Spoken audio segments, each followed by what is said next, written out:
हवा में उड़ता गुलाल, हर भक्त उमंग और रंग में लाल। ये नजारा, ये मौका और ये त्योहार बेहद खास है। हर तरफ लोग त्योहार की ताल में झूम रहे हैं, तो दूसरी तरफ लोग एक दूसरे पर रंगों और फूलों की बारिश कर रहे हैं।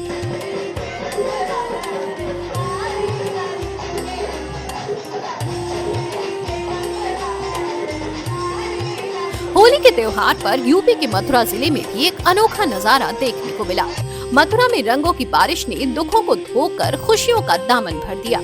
दरअसल प्राचीन गोपीनाथ मंदिर में निराश्रित और विधवा माताओं के लिए विशेष होली का आयोजन किया गया। 1000 से अधिक विधवा और निराश्रित महिलाएं होली के भजन पर अबीर गुलाल उड़ाकर जमकर नाचते झूमते नजर आईं।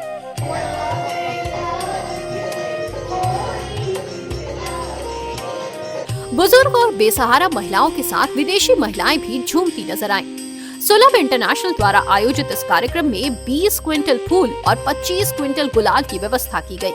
जिन विदेशी पर्यटकों ने इस अनोखे आयोजन में हिस्सा लिया, उन्होंने भी इसे अद्भुत अनुभव बताया। इस आयोजन ने न सिर्फ लोगों का मन मोह लिया, बल्कि उन सैकड़ों महिलाओं के चेहरे पर मुस्कान लाने का काम किया, जो दुख के साए में जीने को मजबूर थी। हमारे स्वर्गीय ससुर डॉक्टर विंदेश्वर पाठक ने इस प्रथा की शुरुआत की थी माताओं के साथ होली खेलने की, और उन्होंने बहुत ही नेक कार्य किए हैं। सुलभ इंटरनेशनल से हमारे हिंदुस्तान में सभी को लगता है कि हम लोग सिर्फ शौचालय बनाते हैं, तो ऐसा नहीं है। हम लोग माताओं को, बहनों को, जिनके पास शिक्षा नहीं है और जो हमारी माताएं बुजुर्ग हो चुकी है, वो कुछ कर नहीं सकती हैं, तो सुलभ की तरफ से उनको हम लोग प्रयास ज़रूर करते हैं कि उनको जितनी सहायता हम लोग कर पाएँ वो करते हैं और करते ही रहेंगे। बहुत अच्छा लग रहा है हमारे लिए, क्योंकि माताओं ने सालों साल से होली नहीं मनाई है और उनके लिए ये बहुत ही उत्साह का दिन होता है होली मनाना। उनके बेरंग जीवन में जो कलर आया है, उसके लिए बहुत ही हृदय से मुझे खुशी होती है।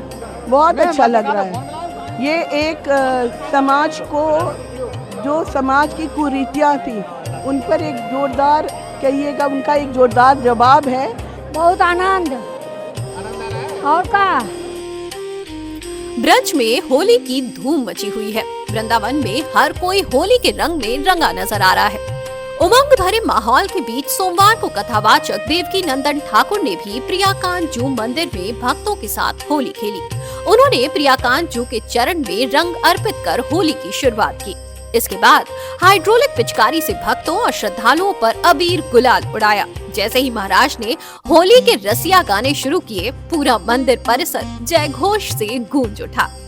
ब्रज में होली खेलने का अलग अलग ढंग देखने को मिल रहा है। कोई फूलों की होली खेल रहा है, तो कोई अबीर गुलाल उड़ाकर सूखी होली, भाग वाली होली खेलते हुए नजर आए।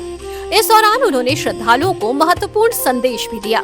त्योहार जो होते हैं अपने युवा पीढ़ी को अपनी संस्कृति को ज्ञान कराने के लिए होते हैं। हम ये जानते हैं कि हम जो त्योहार मना रहे हैं, ये हमारी संस्कृति है, हमारा कल्चर है।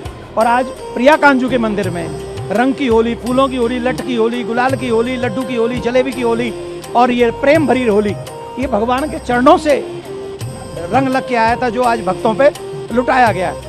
रंगों के त्योहार से परंपराओं की धरोहर भी जुड़ी हुई है, जिसको निभाते हुए लोगों ने होलिका दहन में भी जमकर हिस्सा लिया। यूं तो हर साल होलिका दहन के अगले दिन होली खेली जाती है, मगर इस साल ऐसा नहीं है। होली मुख्य रूप से किस दिन खेली जाएगी और किस वजह से इस साल ये बदलाव हो रहा है, इसको भी जान लेते हैं। हालांकि 3 मार्च को होली मनाई जानी थी, लेकिन चंद्र ग्रहण की वजह से इसे एक दिन बाद यानी 4 मार्च को मनाया जाएगा। ग्रहण से 9 घंटे पहले सूतक लग जाता है।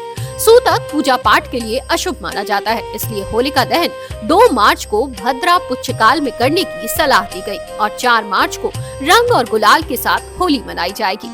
मंगलवार को चंद्र ग्रहण सुबह करीब 6:20 पर शुरू होगा और लगभग 65 मिनट तक चलेगा।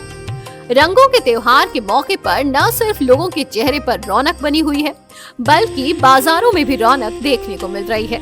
हर अवसर ने आस्था के साथ साथ अर्थव्यवस्था को भी मजबूती दी है।